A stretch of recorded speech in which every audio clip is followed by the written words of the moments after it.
LED LCD TV repair में आज बताएंगे दोस्तों पैनल रिपेयर। देखिए आपके स्क्रीन पर दिखाई दे रहा है। आज बताएंगे जो टिकोन बोर्ड होती है, टिकोन बोर्ड में कौन कौन सा वोल्टेज बन सकता है, जो बूस्ट वोल्टेज होती है, सिग्नल होती है, टिकोन बोर्ड में क्या बनेगा। देखिए इसका दो पार्ट बनेगा। जो पहला पार्ट में बनेगा आप लोगों को दिखाएंगे कि थ्योरी में यानी प्रैक्टिकली में उस तरीके से लगा होगा। अगर प्रैक्टिकली में उस तरीके से लगा है तो पार्ट 2 में हम कैसे प्रैक्टिकली ट्रेस कर सकते हैं, पूरा डिटेल आप लोगों को वीडियो देखने को मिलेगा। जो पार्ट 1 में आप लोगों को देखने को मिलेगा, जो थ्योरी में उस तरीके से लगा है उसको प्रैक्टिकली में हम कैसे पता लगा सकते हैं, टिकोन बोर्ड में वोल्टेज कौन सी बनेगी, और जो सोर्स पीसीबी है लेफ्ट और राइट, जो सोर्स पीसीबी है उसमें वोल्टेज क्या क्या बनेगी। यानी अगर टिकोन बोर्ड लगा है तो टिकोन बोर्ड में वोल्टेज कौन कौन सी बनेगी, डीसी टू डीसी आईसी लगी होगी, गामा आईसी लगी होगी, या कहाँ लगी हो सकती है, और टिकोन बोर्ड में कौन सा वोल्टेज कौन सा सिग्नल बनेगा। आप लोगों को पार्ट 1 में थ्योरी देखने को मिलेगी। प्रैक्टिकली में पार्ट 2 में उस तरीके से लगा होगा, हम थ्योरी में किस तरीके से ट्रेस कर सकते हैं, पूरा डिटेल आप लोगों को वीडियो देखने को मिलेगा। अगर आप लोग देख लेंगे तो आप लोगों को पता चल जाएगा कि प्रैक्टिकली में उस तरीके से लगा है, उसको हम किस तरीके से ट्रेस करें, कैसे फॉल्ट फाइंडिंग करें। अगर आप लोग यह देख लेंगे तो आप लोगों को पता चल जाएगा कि प्रैक्टिकली में हम कैसे पता लगा सकते हैं कि जो टिकोन बोर्ड होती है, टिकोन बोर्ड में कौन कौन सा वोल्टेज बनना चाहिए, और सोर्स पीसीबी में कौन सा वोल्टेज बनना चाहिए जो पैनल तक जाएगी, कैसे पता लगा सकते हैं। चलिए देखिए अपने स्क्रीन पर टिकोन बोर्ड लगा है, जो भी वोल्टेज बनना होगा टिकोन बोर्ड में ही बनेगा। क्योंकि देखिए जो पैनल होती है, पैनल को दो भाग में बांट देता है। जब टिकोन बोर्ड लगी होती है, किसी भी कंपनी का पैनल हो, नॉर्मल टीवी हो, चाहे स्मार्ट टीवी हो, चाहे एंड्रॉइड टीवी हो, जिसमें टिकोन बोर्ड लगा होता है, टिकोन बोर्ड का काम होता है एक सेक्शन से लेकर 2 सेक्शन बनाना। अगर एक सेक्शन से 2 सेक्शन बनाया जा रहा है, जो पैनल होगी, पैनल 2 भागों में बट जाएगी। आधा लेफ्ट सिग्नल काम करेगा, आधा लेफ्ट सिग्नल काम करेगा। यानी जो टिकोन बोर्ड होता है, टिकोन बोर्ड 2 सेक्शन में बांट देता है, राइट में बांट देता है और लेफ्ट में बांट देता है। इससे यह स्पष्ट हो सकता है,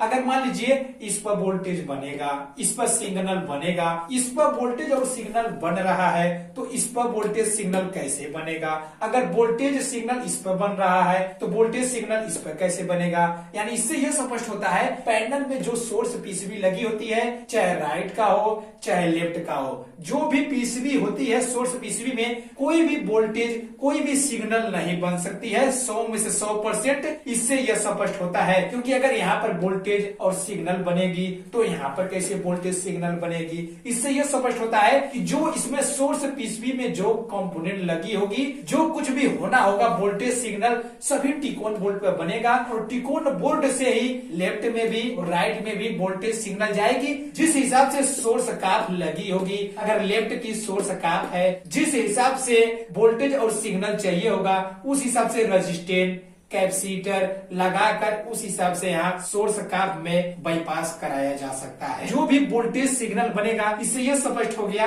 कि टिकोन बोर्ड में ही बनेगा।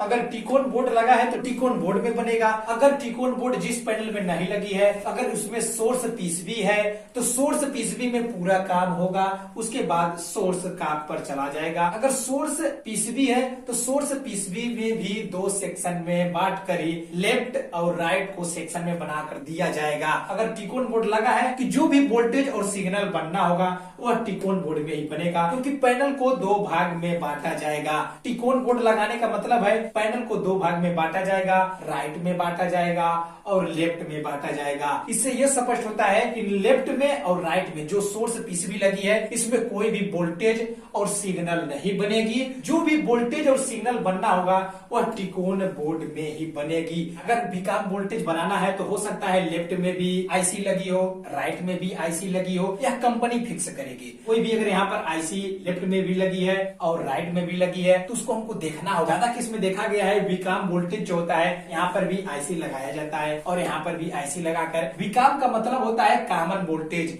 मैं इसका पूरा डिटेल वीडियो बना चुका हूँ। अगर आप लोग यह वीडियो नहीं देखे हैं तो यह वीडियो देखने के बाद आप लोगों को डिस्क्रिप्शन में लिंक दे देंगे, जाकर देख सकते हैं। बीकॉम वोल्टेज जो होती है कॉमन वोल्टेज होती है, जो लेफ्ट में भी वही सेम आएगी और राइट में भी वही सेम आएगी। अगर कुछ भी वोल्टेज और सिग्नल बनना है कहीं भी बनेगी, आधा सेक्शन इधर जाना है वही सिग्नल वोल्टेज और आधा सेक्शन इधर जाना है वोल्टेज सिग्नल, तब जाकर पूरी पैनल काम करेगी। आपके स्क्रीन पर दिखाई दे रहा है पार्ट 2 में इस तरीके से होगा। इसी तरीके से कंपोनेंट पार्ट 2 में लगा होगा, उसको हम प्रैक्टिकली कैसे ट्रेस कर सकते हैं आप लोगों को पार्ट 2 में देखने को मिलेगा। और देखिए अगर टिकोन बोर्ड लगा है तो टिकोन बोर्ड में इसमें क्या क्या लगा हो सकता है। टिकोन आईसी होगी, डीसी टू डीसी आईसी होगी, इप्रोम आईसी होगी, गामा आईसी होगी और स्कैन ड्राइवर आईसी हो सकती है। जिस हिसाब से कंपनी यूज की होगी उस हिसाब से हमको देखना होगा। लेकिन जो भी वोल्टेज और सिग्नल टिकोन बोर्ड में बनेगी, जो लेफ्ट में जाएगी वही राइट में जाएगी। आरएक्स सिग्नल क्या होगा, टिकोन आईसी पर आएगी -0 + 0 -1 + 1 -2 + 2 -CL के +CL के -3 + 3 इस प्रकार से आरएक्स सिग्नल आ जाएगी। जो आरएक्स सिग्नल आउट होगा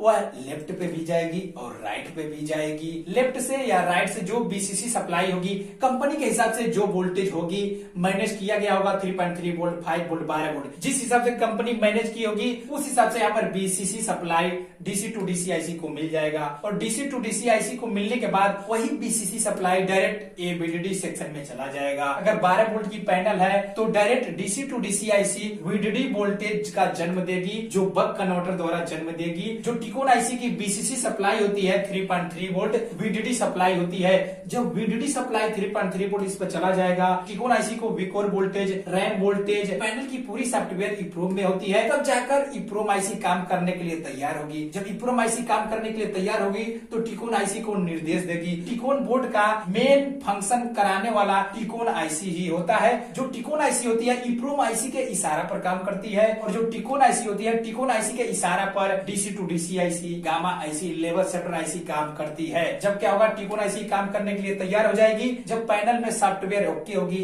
यानी रिजोल्यूशन और पिक्सल के हिसाब से ही पैनल में सॉफ्टवेयर होती है, उस हिसाब से इप्रोम आईसी में सॉफ्टवेयर होगी। और सॉफ्टवेयर होने के बाद टिकोन आईसी काम करने के लिए तैयार होगी। जब टिकोन आईसी काम करने के लिए तैयार हो जाएगी, जब VCC voltage VDD supply TCON IC को मिल जाएगा, हो सकता है बीसीसी सप्लाई से डायरेक्ट अनेबल वोल्टेज दे दिया जाए, बूस्ट वोल्टेज बनना चालू हो जाए। अगर कंपनी ने बूस्ट वोल्टेज बनाने के लिए अनेबल वोल्टेज अगर डायरेक्ट बीसीसी सप्लाई से नहीं दिया है रेजिस्टेंस लगाकर, तो क्या होगा, टिकोन आईसी से अनेबल वोल्टेज 3.3 वोल्ट जाएगी। उसके बाद फर्स्ट बूस्ट वोल्टेज जो बनेगी एबीडीडी बनेगी और एबीडीडी वोल्टेज बनने के बाद जो दूसरा वोल्टेज बनेगा बीजीएच बनेगा, क्योंकि एबीडीडी वोल्टेज का दोगुना बीजीएच वोल्टेज होता है। और बीजीएच बनने के बाद बीजीएल बनेगा और बीजीएल बनने के बाद एचवीडीडी वोल्टेज बन जाएगा।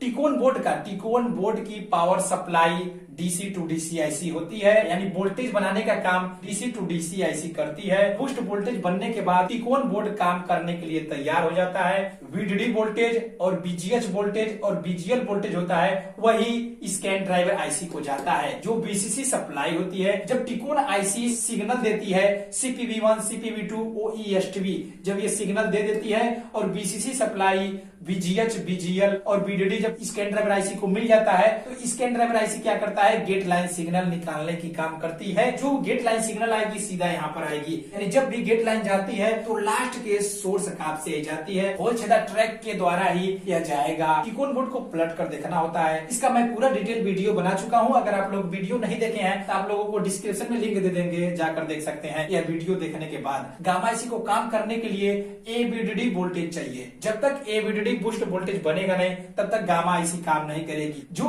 एबीडीडी वोल्टेज होता है गामा आईसी की वीसीसी सप्लाई होती है, उसके बाद गामा आईसी काम करने के लिए तैयार हो जाती है। जिस हिसाब से पिक्चर क्वालिटी को ठीक करना होगा, कंपनी जिस हिसाब से मैनेज की होगी HD, non HD, full HD, उस हिसाब से गामा सेक्शन बनाकर पिक्चर क्वालिटी ठीक किया जाएगा। इसका मैं पूरा डिटेल वीडियो बना चुका हूँ। अगर आप लोग यह वीडियो नहीं देखे हैं आप लोगों को डिस्क्रिप्शन में लिंक दे देंगे, जाकर देख सकते हैं। DC to DC IC, TCON IC, EEPROM IC और gamma IC, scan driver IC, इसका पूरा डिटेल मैं वीडियो बना चुका हूं। अगर आप लोग वीडियो नहीं देखे हैं तो आप लोगों को डिस्क्रिप्शन में लिंक दे देंगे, जाकर देख सकते हैं। जिस पैनल में टिकोन बोर्ड लगी होती है उसमें सोर्स पीसीबी लेफ्ट हो चाहे राइट हो, इसमें वोल्टेज सिग्नल नहीं बनेगा। अगर हो सकता है वोल्टेज बनना हो तो विकाम वोल्टेज की आईसी लगी हो सकती है, वोल्टेज सिग्नल यहाँ पर बनेगा तो वोल्टेज सिग्नल यहाँ पर कैसे आएगा। इससे यह स्पष्ट होता है ये जो एफएफसी केबल लगा होता है यह बाईपास करने का काम करता है। ये जो टिकोन बोर्ड होती है टिकोन बोर्ड से बाईपास करके यहाँ पर लाता है, टिकोन बोर्ड से बाईपास करके यहाँ पर लाता है। इससे यह स्पष्ट हो जाता है कि जो भी वोल्टेज सिग्नल बनना होगा वह टिकोन बोर्ड में ही बनेगा।